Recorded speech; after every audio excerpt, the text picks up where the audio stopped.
Melanjutkan cerita sebelumnya, di mana Ye Xingyun telah masuk ke jurang dewa dan iblis.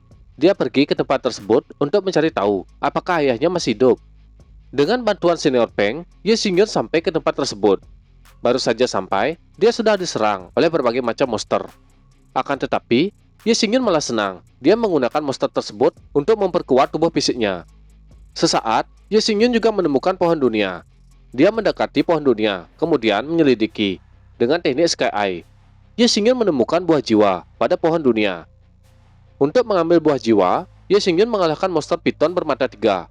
Ketika hendak mengambil buah jiwa, sebuah hare dipasang. Itu adalah hare ajaib. Seseorang mengenakan topeng berkepala serigala mengambil buah jiwa. Ye Xingyun tidak membiarkan hal tersebut, dia pun melawannya. Dengan satu pukulan yang diberikan oleh Ye Xingyun, dia mendapatkan kembali buah jiwa dari pria yang sebelumnya mengenakan pakaian serigala. Ye Xingyun bertanya, apakah pria tersebut ingin membunuhnya dengan kekuatan seperti itu? Pria di depan Ye Xingyun langsung gemetaran dengan kekuatan yang ditunjukkan oleh Ye Xingyun. Dia meminta pengampunan dari Ye Xingyun. Ye Xingyun meminta pria tersebut mengatakan di mana tempat berkumpul para prajurit manusia. Merasa lebih aman, wajah pria itu kembali membaik. Dia mengatakan tempat tersebut tidak jauh. Tempat tersebut berada di bawah. Dia akan menunjukkan jalan untuk Ye Xingyun. Mereka berdua mulai berjalan. Ye Xingyun mengikuti pria tersebut. Dia tidak menduga akan ada prajurit yang tinggal di tempat tersebut. Pria di depannya mengatakan, orang-orang tersebut tinggal di tempat ini untuk melihat eri roh milik kelompok mereka. Ye Xingyun terkejut mendengar perkataan pria di depannya. Sesaat kemudian, mereka sudah sampai di sebuah kota. Pria botak yang sebelumnya mengenakan pakaian serigala, dia mengatakan kalau kota tersebut adalah tempat orang-orang pengguna eri roh sepertinya tinggal. Seseorang mendekat ke arah Ye Xingyun dan pria botak. Pria botak bernama Lin Peng. Dia bertanya, apakah anak yang dia bawa adalah tahanan? Lin Peng akan menjawab, akan tetapi dihentikan oleh Ye Xingyun. Merasa tidak aman, Lin Peng langsung melarikan diri. Dia mendekat ke orang yang ada di depannya, yang disebut kapten. Lin Peng meminta bantuan kepadanya. Dia juga mengatakan, buah jiwa telah dirampas oleh pemuda tersebut dan memaksa membawanya ke kota ini. Lin Peng mencoba mengambil hati kaptennya. Dia mengatakan, kalau buah jiwa yang dia dapat, rencananya akan diserahkan kepada sang kapten. Pria yang dipanggil kapten rasa kesal. Dia maju, berteriak ke Ye Xingyun, kemudian meminta buah jiwa yang telah dia curi. Ye Xingyun yang mendengar fitnah kepadanya, dia berkata, "Oh, sungguh berani. Jangan menangis. Bila kau berakhir di peti mati." Ye Xingyun mengancam Lin Peng yang sudah memfitnahnya. Lin Peng mencoba mengadu kepada kaptennya. Pria yang dipanggil kapten mengenakan pakaian biru. Dia menegaskan ke Ye Xingyun kalau dia harus mengembalikan buah jiwa yang telah dia curi. Dia juga berteriak, apakah Ye Xingyun tidak memiliki telinga? Orang yang dipanggil kapten bernama Ling Yaohui. Orang-orang yang mendengar teriakannya cukup terkejut. Mereka melihat seorang pemuda membuatnya marah. Kembali ke tempat Ye Xingyun, Lin Peng berkata ke Ling Yaohui.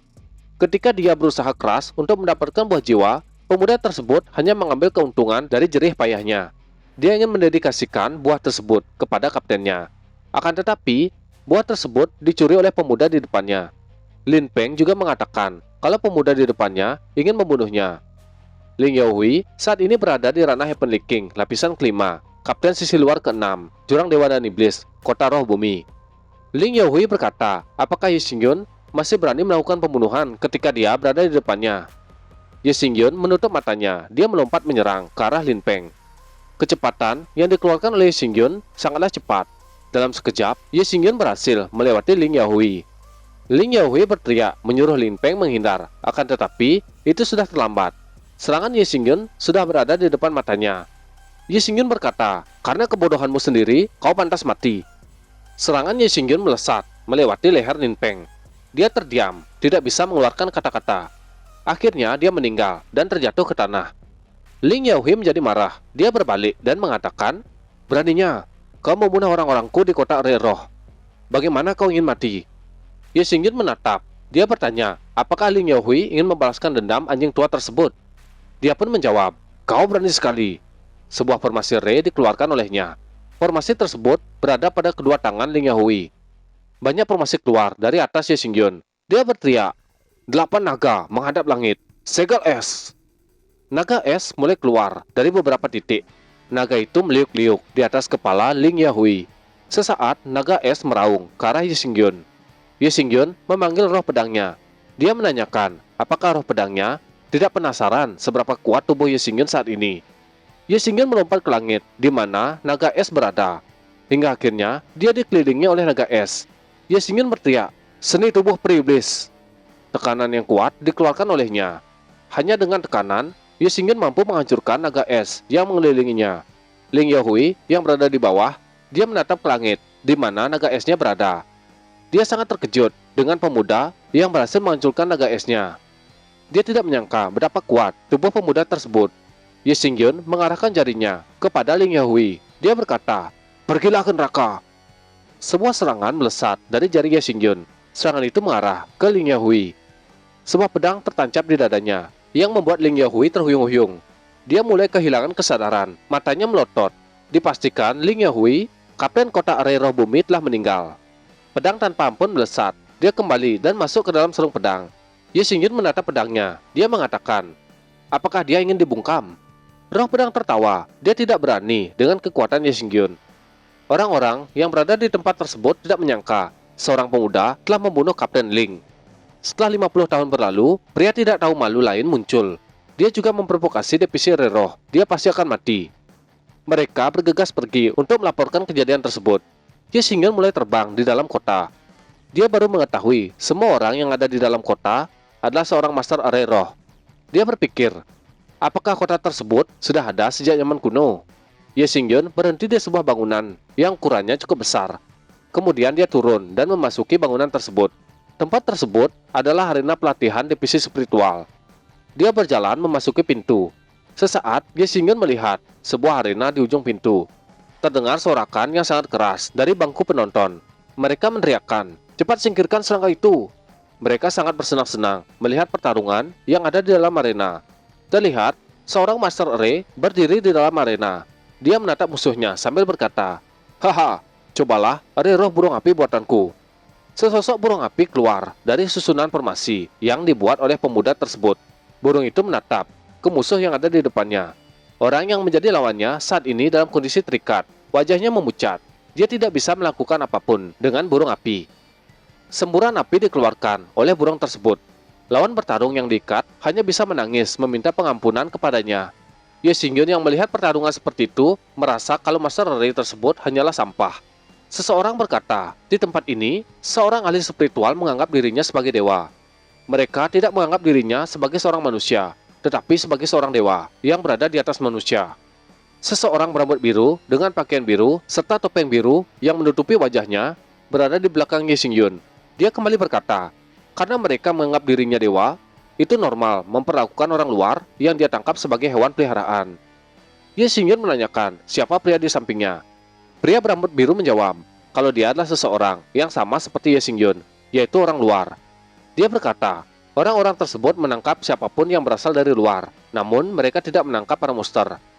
Mereka menganggap para manusia lebih rendah daripada para monster. Ye Xingyun bertanya, bagaimana cara mereka membedakan orang luar atau bukan? Pria berambut biru berkata, ini adalah kota Arai Roh. Mereka yang tidak memiliki jejak kekuatan sihir secara alami adalah orang luar. Kita berdua memiliki kekuatan sihir yang kecil. Karena itu, kita tidak terlalu menarik perhatian mereka. Pria berambut biru menyuruh Ye Xingyun menatap seseorang yang baru saja ditangkap. Terlihat sebuah kerangkeng jatuh dari seekor kuda terbang. Ye Xingyun memperhatikan kerangkeng tersebut. Kerangkeng besi mulai bergulir ke arah Master Arai yang ada di dalam arena. Dengan satu kaki, pintu dibuka. Dia menyuruh orang yang berada di dalam kerangkeng keluar. Terlihat seseorang berjalan keluar dari kerangkeng. Orang yang keluar cukup familiar, yang membuat Ye Xingyun tertegun. Orang tersebut adalah Someng. Ye Xingyun mengingat pertama kali dia bertemu dengan Someng saat dia melakukan pemakaman Jenderal Soyong. Dia datang bersama dengan pasukannya. Kemudian, pertemuan keduanya saat Ye Xingyun berada di rumah anak laki-laki dari Jenderal Soyong. Di sana mereka berkenalan dan sedikit mengobrol. Saat ini, Someng sudah keluar dari dalam kerangkeng besi. Dia berteriak, "Bunuh tanpa ampun!" Menyadari orang yang dia kenal dalam bahaya, Ye Xingyun merasa kesal. Dia tidak tinggal diam dan melompat ke dalam arena. Pria berambut biru menanyakan, apakah Ye Xingyun mengenalnya? Akan tetapi, Ye Xingyun tidak mendengar apa yang dia katakan. Saat ini, Ye Xingyun sudah mendarat di dalam arena. Dia memanggil Someng, akan tetapi tidak dihiraukan olehnya. Para penonton yang melihat kejadian tersebut merasa sedikit bingung. Mereka tidak mengetahui siapa pemuda yang baru saja masuk. Ada yang berpikir kalau pemuda tersebut tidak mengetahui aturan di tempat ini, dan juga ada yang merasa senang. Di depan Ye Xingyun, Someng meraung ke Ye Xingyun. Terlihat dia tidak seperti orang normal. Ye Xingyun masih belum paham dengan apa yang terjadi padanya. Ye Xingyun mencoba menanyakan apakah Someng ini mengenalnya. Akan tetapi Someng mengamuk. Dia membenturkan kepalanya ke Ye Xingyun. Wajah Ye Xingyun menjadi gelap. Dia tidak tahu kenapa temannya menjadi seperti ini. Roh pedang berkata ke Ye Xingyun, Someng seharusnya terkena formasi iblis haus darah dari master formasi spiritual. Ye Xingyun tidak menyangka dengan apa yang terjadi pada Someng. Dia melompat menyerang Someng. Ye Xingyun merasa tidak enak dengan serangan yang dia lakukan. Pukulan mendarat pada leher Someng. Ye Xingyun berusaha membuatnya pingsan. Master Ray yang ada di depan Ye Xingyun menanyakan siapa pemuda di depannya berani masuk tanpa izin ke dalam arena pelatihan master formasi spiritual hanya untuk hewan peliharaan yang lebih rendah daripada monster. Orang yang dimaksud hewan peliharaan adalah Someng. Ye Xingyun menjadi kesal dengan perkataan yang dikatakan Master Ray di depannya. Ye Xingyun bertanya, siapa yang dimaksud dengan orang yang lebih rendah daripada hewan? Master Ray mengatakan, orang yang dimaksud adalah Ye Xingyun. Tangan Ye Xingyun langsung dikepalkan, kulit tangannya langsung berubah warna. Ye Xingyun bersiap menghayunkan pukulan. Dia berteriak, aku ini pamanmu. Susunan formasi dikeluarkan oleh Master Ray. Dia tersenyum menatap Ye Xingyun sambil mengatakan, dasar pemarah. Dia pun mengeluarkan formasi pelindung. Seseorang menatap pemuda yang akan menyerang Master Ray di dalam arena. Orang tersebut bernama Ling Wudong, putra penguasa kota Jinbei. Dia adalah seorang master pembentukan ere roh. Orang di sebelahnya bertanya, apakah Master Ray di dalam arena menggunakan perisai piton? Ling Wudong menjawab, itu memang benar. Saat ini, saudaranya menggunakan formasi yang paling kuat, dan bahkan, serangan Raja Monster Surgawi dapat ditekan. Di lain sisi, pria berambut biru merasa familiar dengan garis keturunan yang dimiliki oleh Ye Xingyun. Ye Xingyun melompat ke Master Ray. Di depannya, Master Ray yang melihat itu mengatakan, ternyata, kau seorang ahli bela diri. Kau bukan dari kota Ray Roh, ternyata orang luar. Formasi piton yang digunakan oleh Master Ray tersebut berhasil dihancurkan dengan satu pukulan dari Ye Xingyun yang membuatnya terkejut. Ling Wudong yang berada di bangku penonton, dia tidak menyangka pertahanan saudaranya bisa dihancurkan. Merasa khawatir dengan saudaranya, dia bergegas melompat turun ke arena. Pria berambut biru menghentikan tindakan Ling Wudong. Dia bertanya, apa yang ingin dilakukan Ling Wudong? Dalam kepanikan, Ling Wudong menanyakan siapa pria yang menghalanginya. Dia juga menyuruhnya minggir. Akan tetapi, pria berambut biru tidak mau menuruti perkataannya, yang membuat Ling Wudong menjadi marah. Pria berambut biru yang melihat Ling Wudong kesal, dia pun menendangnya hingga dia terjatuh ke dalam arena.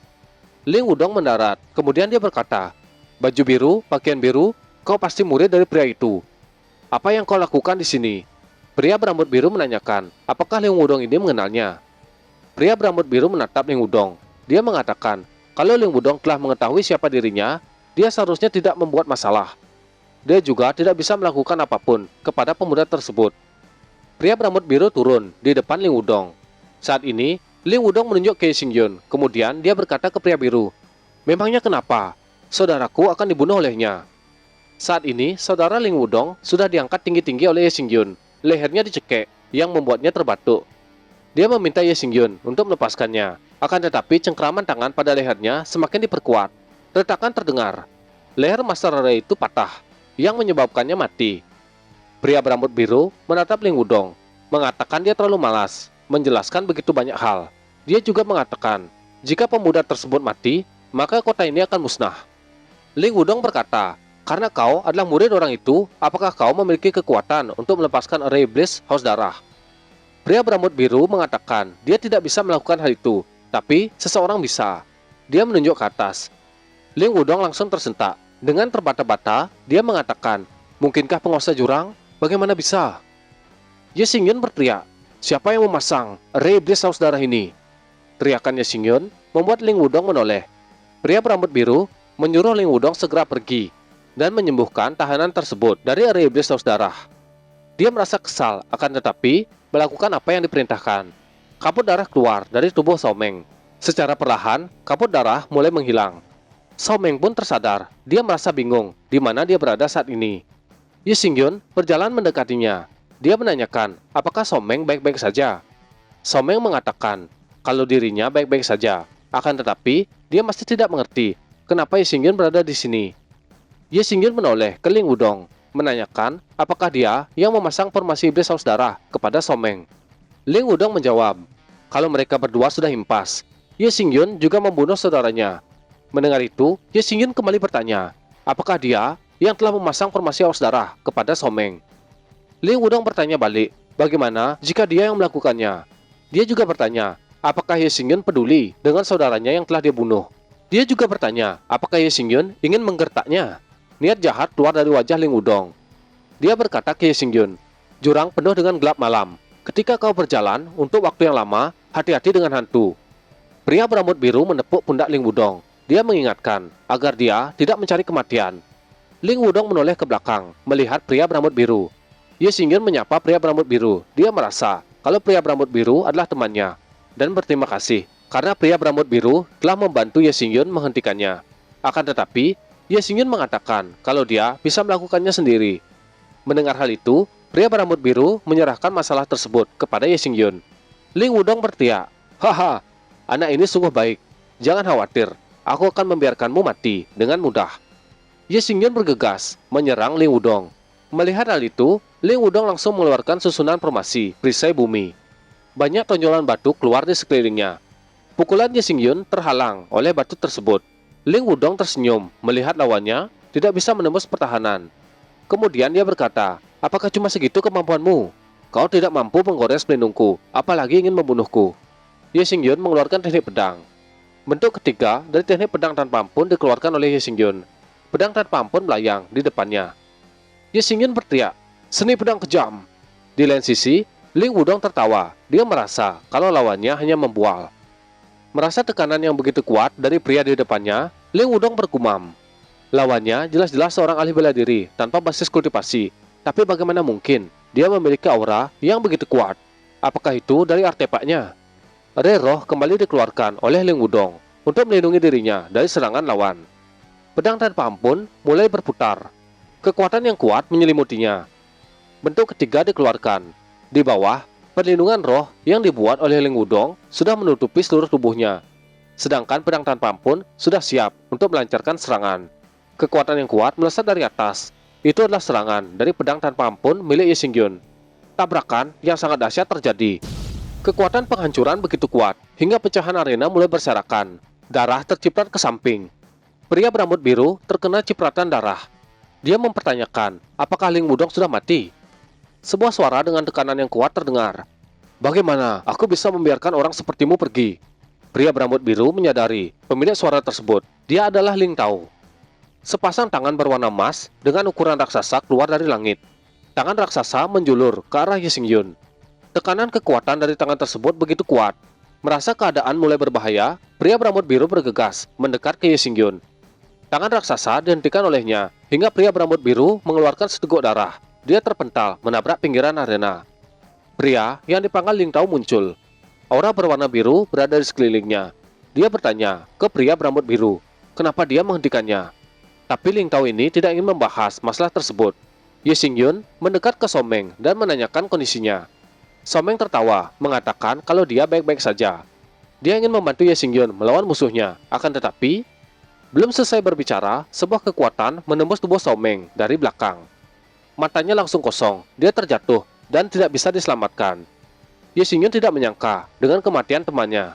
Dia langsung bergerak ke arah Ling Tao untuk memberikan serangan. Di lain sisi, Ling Tao sudah mempersiapkan formasi untuk melindungi dirinya dari serangan Ye Xingyun. Di depan seorang ahli seperti Ling Tao, kekuatan Ye Xingyun tidak pantas diperhatikan. Ye Xingyun terpental setelah melakukan serangan. Ling Tao bertanya ke Ye Xingyun, apakah dia membunuh anaknya karena orang tersebut?